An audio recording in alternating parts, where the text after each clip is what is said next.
स्तरीय आयोजन है, देश का बहुत बड़ा आयोजन है जो ग्रेटर नोएडा में दनकौर के पास किया गया है।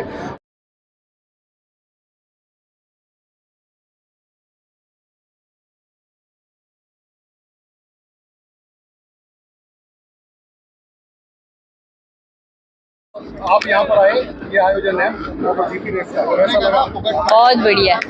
यहाँ पर ये आयोजन किया गया है ग्रेटर नोएडा में, किस स्तरीय आयोजन, पहली बार यह आयोजन है, इसके बारे में क्या कहेंगे? इंटरनेशनल स्पोर्ट्स है तो उसके लिए बहुत बढ़िया मैनेजमेंट है, कोई दिक्कत नहीं है, सबको मजा आ गया। आपका आरव। आरव, आप यहाँ पहुँचे हो रेस देखने, हाँ। कैसा महसूस कर रहे हो? बहुत अच्छा, है? पहली बार मैं इधर आया हूँ। अच्छा, कैसी लगी रेस आपको? बहुत अच्छी। बहुत बड़ा आयोजन है ये रेस का आयोजन, क्या कहेंगे आप यहाँ पहुँचे रेस में? इवेंट में खराब हो गई तो